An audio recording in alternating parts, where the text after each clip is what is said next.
변화와 혁신의 리더십 제11차시 4차 산업혁명과 리더십 2 비디오 1에 이어서 강의를 계속합니다.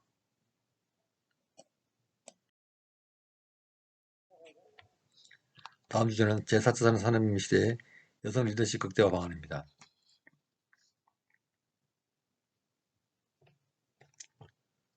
이영규 박사는 제4차 산업혁명이 가져올 고용환경 변화에 여성들이 적극적이고 용기 있게 대응할 수 있도록 기회를 제공하고 기반을 조성하기 위한 여성 리더십의 극대화 방안을 제시했습니다. 여성의 공감과 의사소통 능력 등이 융복합과 창조력을 중시하는 제4차 산업혁명 시대에 적합한 잠재력으로 꼽히기 때문에 적극적으로 여성 리더십을 극대화해서 활용해야 한다고 지적했습니다. 특히 4차 산업혁명 시대에 대비한 창의 융합 여성 인재 육성에 힘쓰기 위해서는 지금과 같이 경력 단절 여성을 위한 취업 지원 기관 운영과 고부가 가치 직종 전문 인력 양성 과정 등을 운영해야 합니다. 또한 4차 산업혁명 시대에 동력이 될 여성의 경쟁력을 국가 경쟁력으로 직결시키면서 한국의 비약적 발전을 이끌어내기 위해서는 4차 산업혁명으로 비유되는 인공지능 사회에서 경쟁력을 갖춘 풍부한 감수성과 소통 역량을 지닌 창의융합 여성인재 확보가 필수라고 할 수 있습니다. 선진국을 중심으로 데이터 경제 시대의 핵심 기술인 인공지능, 사물인터넷, 클라우드, 빅데이터 등 융복합 서비스 분야에서 위미노믹스 합성어, 즉 위멘 플러스 이코노믹스 합성어인 위미노믹스 여성의 경제 활동이라는 말이죠. 열풍이 불고 있지만 아직 국내 여성 인재의 참여 비율은 낮은 편이기 때문에 이에 대한 적극적인 대응이 필요한 시점이라고 할 수 있습니다. 전 세계적으로 온라인 플랫폼 기반의 클라우드 소싱과 유연한 업무 환경의 단기 노동 방식인 기경제가 확산되는 흐름에 맞춰서 우리나라도 여성에게 적합한 기업이 맞추며 인력 지원 플랫폼을 구축해야 합니다. 특히 안정적인 경영 활동을 추구하는 경향이 있는 여성 기업인들이 새로운 사업에 진출하는 데 필요한 프로젝트상 인력을 지원받을 수 있도록 함으로써 다양한 사업 시도와 도전할 수 있게 해야 합니다. 4차 산업혁명 시대의 여성 리더십을 극대화하기 위해서 제안한 정책과 전략은 다음과 같습니다. 첫째, 여성 리더십을 신장시킬 수 있는 남성 중심적 조직 구조 및 근로 형태 변화, 일가정 양립 문화 정책을 위한 정책 수립입니다. 둘째, 글로벌 여성 리더가 많이 달성할 수 있도록 뒷받침할 수 있는 여성 정책의 수립입니다. 셋째, 조직별 특성에 맞게 여성 인력 할당 정책의 수립입니다. 이와 더불어 제시된 전략으로는 첫째, 여성 리더십 신장과 역량 강화입니다. 둘째, 여성 리더십을 빛나게 하는 다양한 직무 개발입니다. 셋째, 리더십 개인가치 극대화 전략 구축입니다. 넷째, 진단을 통한 객관적 자아인식 중진 프로그램의 운영입니다. 다섯째, 전략적 커뮤니케이션 능력의 고양입니다.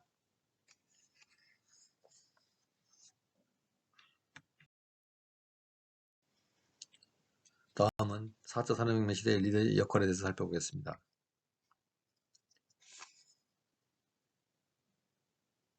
이용진은 4차 산업혁명 시대에 효과적으로 대응하기 위해서는 리더들의 역할에 대해서 다음과 같이 말합니다. 첫째로, 새로운 가치를 부여할 수 있는 일을 찾아야 한다. 예를 들면 바느질도 단순 바느질이 아니라 이태리 장인들의 바느질과 같은 수준으로 다른 것들과 대체가 불가능한 정도의 가치를 지닌 일을 찾아야 한다는 것입니다. 둘째는 조직의 창의력을 키워나가야 한다. 단순 작업, 예를 들어서 문서 작성이나 조립 등은 기계에 맡기고 기계가 대신할 수 없는 감성적인 것, 인간적인 것 또한 아주 중요한 판단을 요하는 전략적인 것을 추구해야 한다는 것입니다. 셋째, 암기 위주 우리와 같은 학습법을 벗어나고 기계화 경쟁에서 이길 수 있는 학습 도구 개발과 유연성 있는 조직 개발이 필요하다고 합니다. 아름답고 창의적인 삶의 삶은 선택이 아닌 게 필수적이기 때문입니다. 넷째, 수직적 권위주의적 조직, 군대식 서열식 근성론자 중심, 가부장적 리더십 스타일, 일방적인 지시 등의 조직 운영 형식을 과감히 탈피해야 합니다. 리더는 군림하지 않고 직원들과 수평적인 자세로 끊임없이 대화하고 대화하는 소통과 공감의 문화를 만들어야 한다는 것입니다.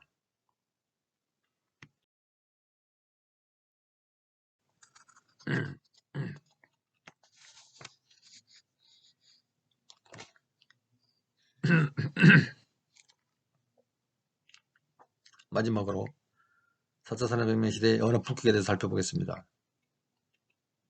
은석이는 4차 산업혁명 시대의 리더십을 강조하는 이유를 다음과 같이 말합니다. 우리 주위에는 열심히 일하는 데 비해서 성공의 길을 가는 사람은 많지 않다. 물론 일부는 성공의 길을 가고 신화를 만든다. 하지만 열심히 일한다고 모두 성공하는 것은 아니다. 똑같이 일하는데도 성공의 상표를 좌우하는 것은 바로 리더십이다. 리더십을 발휘하는 사람은 조직에서 성공의 길을 가고 그에 따른 사회적 지위나 경제적 보상을 받게 된다. 한번 작은 리더십을 얻게 되면 더 큰 리더십으로 쉽게 다가갈 수 있다. 반대로 한번 리더십을 발휘하지 못하게 되면 성공의 길은 멀어진다. 조직의 초년명 시절부터 리더십적 역량을 키워야 하는 이유다. 은석이는 4차 산업혁명 시대에 부하하는 리더의 자질을 다음과 같이 말합니다. 4차 산업혁명 시대의 리더십은 자질은 기술과 지식이 아니라 언어, 즉 말의 품격이다. 미래에 필요한 인재는 커뮤니케이션 기반의 리더십 역량을 갖춘 사람이다. 미래 사회의 리더십은 지식의 양이 아니라 생각의 힘, 상황의 흐름을 읽고 어느 누구와도 소통할 수 있는 언어 역량이다. 리더의 언어는 구성원들의 행동에 직간접적인 영향을 미치기 때문이다. 이러한 리더십 역량은 타고나는 것이 아니라 준비를 통해서 얻을 수 있다.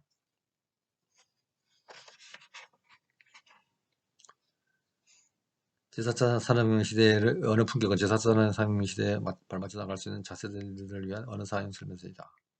이렇게 얘기했습니다. 교수 세대와 오늘날 세대를 비교해보면 언어가 상당히 공격적이고 과거와 달리 품격을 잃은 것을 많이 보는데 출처도 없는 단어도 생기고 욕인지도 모르고 일상적인 용어가 된 말도 있고 해서 당황하는 적이 간혹 있는데요. 언어 사용은 품위가 있을 때 사람도 품위를 갖추게 되니 4차 산업혁명 시대에는 이제 모두가 품위 있는 언어 사용을 할 때 존경받는 리더가 될 수 있다는 것도 잊지 않았으면 합니다. 품위 있는 말의 사용은 발성부터 속도까지 또 별도로 훈련이 필요한데 필요한 사항은 시중의 책이나 유튜브 등을 통해서 나머지 학습을 하도록 권장을 합니다. 다음은 문제은행 5개를 풀어보겠습니다. 1번 다음 중 4차 산업혁명 시대와 관계가 먼 설명은 클라우드 슈밥이 2016년에 소개한 제4차 산업혁명에서 주요 이슈에는 디지털 정체성, 웨어러블 인터넷, 사물 인터넷, 스마트 도시, 빅데이터, 인공지능, 블록체인, 공유경제, 3D 프린팅, 첨단 소재, 자율주행 자동차, 생명공학 기술 등 다양한 첨단 기술이 나타나 있습니다. 21세기에 이른 지금 제3차 산업혁명에 이어 제4차 산업혁명의 기술 및 방법론이 빠르게 확산되어 가고 있습니다. 산업혁명의 단계를 거듭하면서 산업뿐만 아니라 정치, 경제, 사회, 문화 등 모든 분야의 변화와 혁신을 수반했습니다. 특히 제4차 산업혁명은 앞으로 모든 분야에서 더 큰 시대 변화를 예고하고 있고 이에 대한 우리 대비가 절실히 필요로 하는 시점입니다. 4차 산업혁명이라는 용어는 1971년 스위스 세계경제포럼의 창립자이자 회장인 클라우스 슈밥이 창시한 다중이해관계자 이론에서 파생되었습니다. 제4차 산업혁명은 유비쿼터스 모바일 인터넷, 더 저렴하고 작고 강력해진 센서, 인공지능과 기계학습이 그 특징입니다. 제4차 산업혁명과 리더십의 관계에 대해서 개관하면 우리는 급격한 변화에 대해서 이해력을 높일 필요가 있습니다. 다른 분야에서는 예컨대 디지털과 생물학을 융합해서 인간과 미생물의 공존 시스템을 지향하는 합성생물학을 개척하고 자율주행과 드론, 번역 시스템은 인간의 삶을 바꾸고 있습니다. 빅데이터를 통한 신약개발, 인공지능 비서, 사물인터넷 등은 인간의 생태계를 바꾸고 있습니다. 이러한 긍정적인 변화가 있는 반면에 제4차 산업혁명으로 인해서 불평등이 심화되는 우려가 있습니다. 클라우스 슈밥은 주로 이익을 보는 자는 소위 플랫폼 효과를 만드는 지적, 물적 자본 제공자들이며 노동자들은 손해를 볼 것이라고 주장합니다. 자, 문제에서 보면은 4차 산업혁명 시대와 관계가 먼 설명은 1번 스마트 도시, 2번 빅데이터, 3번 인공지능, 4번 중화공업. 정답은 4번입니다. 4번은 제3차 산업혁명 시대에서 나타난 공업 분야죠.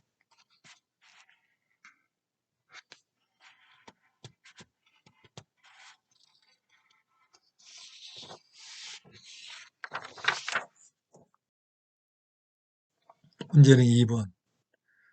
사람 중심의 리더십과 관계가 먼 설명은 권영수라는 기업가는 그가 제4차 산업혁명 시대에는 사람 중심의 유연한 리더십이 필요하다고 강조했습니다. 사람 중심의 유연한 리더십은 자유롭게 개방된 조직 문화를 만들고 이러한 조직 문화는 혁신과 창의력을 향상시켜서 지식 생산성을 높이며 기업의 가치 창조로 이어진다는 것입니다. 즉, 조직 구성원의 인격을 대우하며 그들의 의견과 아이디어를 존중하고 개방화된 소통으로 조직을 리드해서 활력을 불어넣고 창의 상상력을 통해서 혁신 아이디어를 자유롭게 제안할 수 있게 하는 등 사람 중심 경영을 실천하는 리더십이야말로 새로운 가치 창조로 생존과 변화를 주선한다는 것입니다.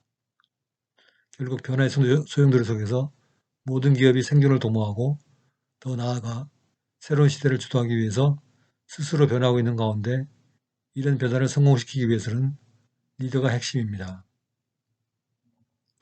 조직의 리더가 어떻게 생각하고 행동하느냐가 중요합니다. 리더는 조직의 비전을 현실화하는 역량 그 자체인 동시에 리더가 바뀌면 조직의 가치관이나 문화가 변동될 정도로 조직의 모든 변화에서 시작점이기 때문입니다. 리더가 CEO만을 의미하는 것은 아닙니다. 이에 따라서 리더는 변화를 미리 감지하는 통찰력부터 이를 뛰어넘어서 새로운 변화를 통해 지속 발전하기 위한 노력이 필요합니다. 특히 이런 가운데서도 리더에게 가장 중요한 모습은 바로 구성원을 중심에 둔 소통입니다. 권력이나 통제 성격이 강한 결제자 같은 리더가 지배하던 시대는 끝났습니다. 이제 리더는 통찰력을 바탕으로 스스로 끊임없이 변화하고 지속된 소통을 바탕으로 구성원들이 도전하고 열정을 발휘할 수 있는 환경을 만들어줘야 합니다. 그리고 먼저 움직여서 모범이 될 수 있는 도우미가 되어야 합니다. 사람 중심의 리더십은 조직 구성원을 인격적으로 대우하며 그들의 의견과 아이디어를 존중하고 소통으로 조직을 리드해서 활력을 불어넣으며 창의적 상상력을 통해서 혁신 아이디어를 자유롭게 제안할 수 있게 합니다. 자, 보기로 보겠습니다. 사람 중심의 리더십과 관계가 먼 설명은 1번 자유롭게 개방된 조직 문화, 2번 조직 구성원의 인격을 대우, 3번 조직 구성원의 의견과 아이디어를 존중, 4번 혁신 아이디어의 선별적인 수용. 정답은 4번이죠. 혁신 아이디어를 선별적으로 수용하는 게 아니라 자유롭게 제안해서 자유롭게 수용할 수 있는 환경을 만들어줘야 되겠죠.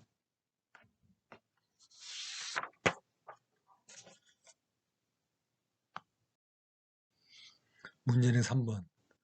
손수건 리더십과 관계가 먼 사항은 손수건 리더십은 유철기라는 사람이 말했는데 그는 그 손수건 리더십을 한국적인 리더십이라고 정의했습니다.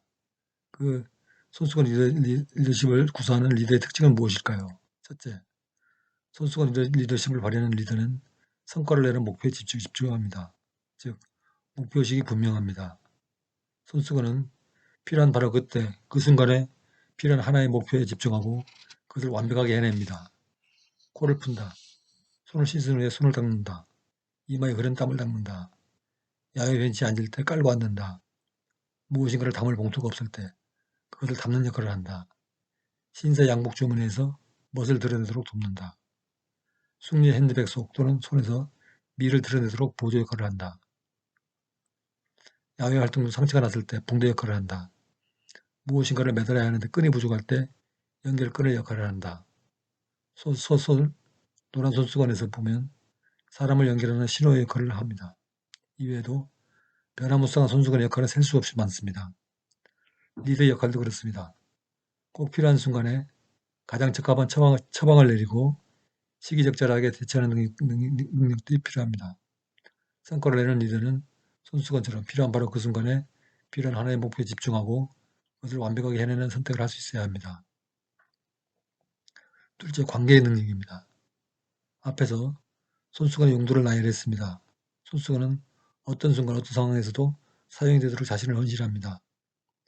집단을 구성하는 사람들은 각기 다른 독특한 개성을 지닌 사람들입니다. 하나의 집단 목표를 위해서 리더는 각기 다른 색깔을 가진 사람들을 조화롭게 배열하고 각기 다른 모양의 조각을 지닌 사람들을 적재적소에 배치하는 선택을 해야 합니다. 때에 따라 그 순간에 필요하지 않은 조직을 어떻게 할 것인가를 선택해야 합니다. 필자는 가끔 어린 시절의 할머니 손수건을 떠올립니다. 먹을 것이 귀하던 시절에 잔치에라도 가게 되면 집으로 올 때 할머니 손수건에는 손자에게 줄 과자나 떡을 담은 봉투로 변하곤 했습니다. 그때는 그것이 싫었습니다. 그러나 이제는 그것이 손자를 향한 할머니의 무한 사랑이었다는 것을 알게 됩니다. 리더는 함께하는 사람들에게 무한 사랑을 줄 수 있어야 합니다. 관계는 사랑을 영양분으로 무르익는 열매이기 때문입니다. 셋째, 감각적 민감성입니다. 우리가 정보를 습득하고 세상을 이해하는 것은 보고, 듣고, 냄새 맡고, 느끼고, 맛보는 행위인데 행위인 오감을 통해서입니다. 손수건은 한 장의 천으로 되어 있어서 그렇기도 하지만 어떤 역할을 할 때 온몸을 바칩니다. 리더의 역할도 다르지 않습니다. 시시각각 변하는 시대에 리더가 변화를 어떻게 받아들이느냐는 그 집단의 발전과 도태의 중요한 갈길이 될 것입니다. 어떤 일을 할 때 모든 감각을 동원해서 정보와 지식을 습득하고 그것을 바탕으로 그 순간에 가장 합당한 판단을 내리는 선택을 하는 것이 특히 중요한 리더의 역할입니다. 넷째, 융통성입니다. 융통성은 우리에게 선택의 폭을 넓혀줍니다. 선택의 폭이 넓다는 것은 그만큼 성공의 기회가 많다는 의미이기도 합니다. 손수건은 어떤 상황이 발생하면 그 자신의 몸이 구겨지고 더러워지고 찢겨지는 것을 마다하지 않습니다. 그 순간에 맞게 빠르게 변형합니다. 리더는 어떤 일이 작동을 하면 그 방법을 계속 사용하지만 만일 그 방법이 작동하지 않으면 끊임없이 다른 방법을 시도하는 선택을 해야 합니다. 리더의 융통성은 어떤 일에 대한 집단의 성공의 가능성을 크게 높이는 역할을 합니다. 자, 문제에서 보면은 손수건 리더십과 관계가 먼 사항이라고 했습니다. 답지를 보겠습니다. 1번. 손수건 리더십을 발휘하는 리더는 성과를 내는 목표에 집중한다. 2번. 하나의 집단 목표를 위해서 리더는 각기 다른 색깔을 가진 사람들을 조화롭게 배열하고 각기 다른 모양의 조각, 즉 능력을 지닌 사람들을 적지적소에 배치하는 역할을 선택해야 한다. 3번. 모든 감각을 동원해서 정보와 지식을 습득하고 그것을 바탕으로 그 순간에 가장 합당한 판단을 내리는 선택을 하는 것이 특히 중요한 리더의 역할이다. 4번. 리더의 융통성은 어떤 일에 대한 집단의 성공의 가능성을 크게 낮추므로 엄격한 규칙하에 리더의 역할을 수행해야 한다. 정답은 4번이죠. 리더의 융통성은 어떤 일에 대한 집단의 성공의 가능성을 크게 높이므로 어, 규칙에 매달려서 리더 역할을 수행할 필요는 없죠. 그래서 정답은 4번이 되겠습니다.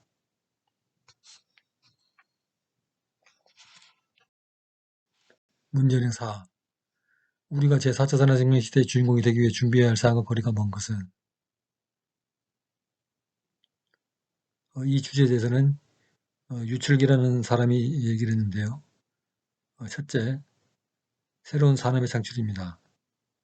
카이스트 이수영 교수는 인공지능과 미래사회라는 주제 강연에서 인공지능 기계의 출현은 위기나 재앙이 아닌 축복이므로 인간과 지능 기계가 공존하는 사회에 새로운 문화가 필요하다고 주장했습니다. 이 교수는 기계에게 지능을, 인간에게 자유를 이라는 슬로건을 오래전부터 사용하고 있다고 소개하면서 미래사회 인류는 인공지능 모델 개발자, 인공지능 모델 응용기술자, 인공지능 사용자로 나뉠 것이라고 말합니다. 인공지능을 우리 삶이 더 풍요롭게 하는 방향으로 사용하는 것은 결국 우리의 몫입니다. 그래서 새로운 산업을 창출하자는 것입니다. 둘째, 끊임없이 학습하는 것입니다.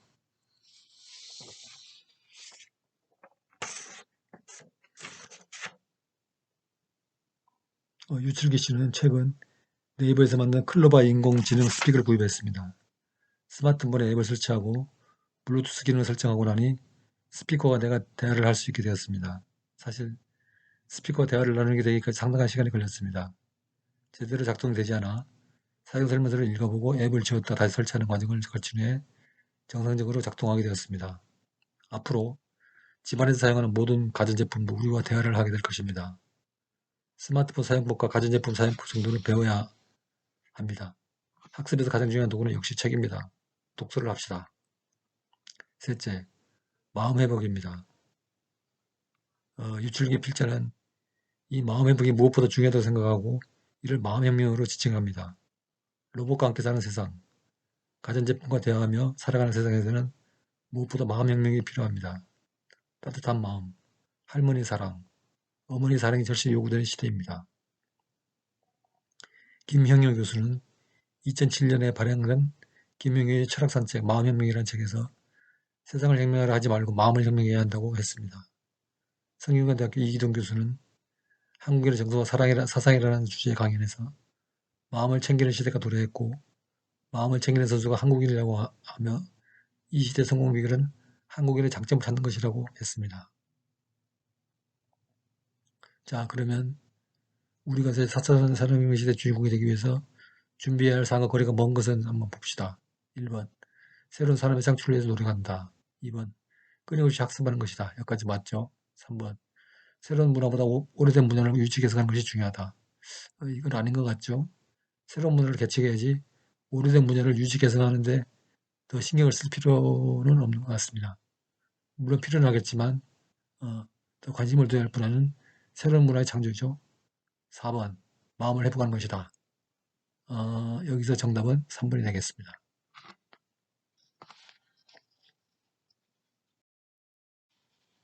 문제는 5번.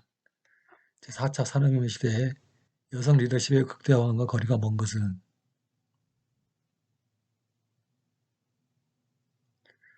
이응규는 제4차 산업혁명이 가져올 고용환경 변화에 여성들이 적극적이고 용기 있게 대응할 수 있도록 기회를 제공하고 기반을 조성하기 위한 여성 리더십 극대화안을 제시했습니다. 여성의 공감과 의사소통 능력 등이 융복합과 창조력을 중시하는 제4차 산업혁명 시대에 적합한 잠재력을 꼽히기 때문에 적극적으로 여성 리더십을 극대화해서 활용해야 한다고 지적했습니다. 특히 4차 산업혁명 시대에 대비한 창의융합 여성 인재 육성에 힘쓰기 위해서는 지금과 같이 경력 단절 여성을 위한 취업 지원 기관 운영과 고부가 가치 직종 전문 인력 양성 과정 등을 운영해야 합니다. 또한 4차 산업혁명 시대에 동력이 될 여성의 경쟁력을 국가 경쟁력으로 직결시키면서 한국의 비약적 발전을 이끌어내기 위해서는 4차 산업혁명으로 비유되는 인공지능 사회에서 경쟁력을 갖춘 풍문 감수성과 소통 능력을 지닌 창의융합 여성 인재의 촉구가 필수라고 할 수 있습니다. 선진국을 중심으로 데이터 경제 시대의 핵심 기술인 인공지능, 사물인터넷, 클라우드, 빅데이터 등 융복합 서비스 분야에서 위미노믹스, 즉 여성의 경제활동이라는 열풍이 일고 있지만 아직 국내 여성 인재 참여 비율이 낮은 편이기 때문에 이에 대한 적극적인 대응이 필요한 시점이라고 할 수 있습니다. 전 세계적으로 온라인 플랫폼 기반의 클라우드 소싱과 유연한 업무 환경에 담긴 노동 방식인 기경제가 확산되는 흐름에 맞춰서 우리나라도 여성에게 적합한 기업 맞춤형 인력 지원 플랫폼을 구축해야 합니다. 특히 안정적인 경영활동을 추구하는 경향이 있는 여성 기업인들이 새로운 사업에 진출하는 데 필요한 프로젝트성 인력을 지원받을 수 있도록 함으로써 다양한 사업 시도와 도전을 할 수 있게 해야 합니다. 4차 산업혁명 시대 여성 리더십을 극대화하기 위해서 제안한 정책과 전략은 다음과 같습니다. 첫째, 여성 리더십을 신장시킬 수 있는 남성 중심적 조직 구조 및 근로 형태의 변화, 일가정 양립문화 정책을 위한 정책 수립입니다. 둘째, 글로벌 여성 리더가 많이 탄생할 수 있도록 뒷받침할 수 있는 여성 정책의 수립입니다. 셋째, 조직별 특성에 맞게 여성 인력 할당 정책의 수립이다. 이와 더불어 제시된 전략으로는 첫째, 여성 리더십 신장과 역량 강화입니다. 둘째, 여성 리더십을 빛나게 하는 다양한 직무 개발이고 셋째로 리더십 개인 가치 극대화 전략 구축입니다. 넷째는 진단을 통한 객관적인 자아인식 증진 프로그램의 운영이고 마지막으로 전략적 커뮤니케이션 능력의 고양입니다. 자, 이러한 내용을 가지고 한번 찾아보죠. 1번. 여성 리더십을 신장시킬 수 있는 남성 중심적 조직 구조 및 권력 형태 변화. 일가정 양립 문화 정책을 위한 정책 수립. 맞는 얘기죠. 2번. 글로벌 여성 리더가 많이 탄생할 수 있도록 뒷받침할 수 있는 여성 정책의 수립. 맞죠. 3번.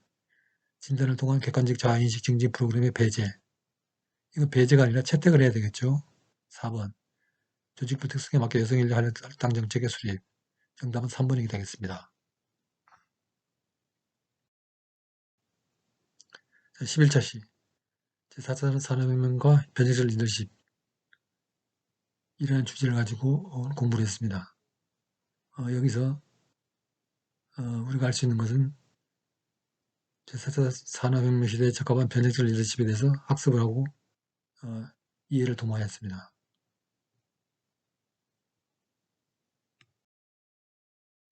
강의 듣느라고 수고 많으셨습니다.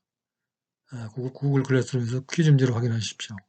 다음 시간에는 변화의 단계와 리더십을 2주차에 걸쳐서 학습하도록 하겠습니다. 교재는 177쪽과 189쪽 사이에 읽어오시기 바랍니다. 감사합니다. 수고하셨습니다.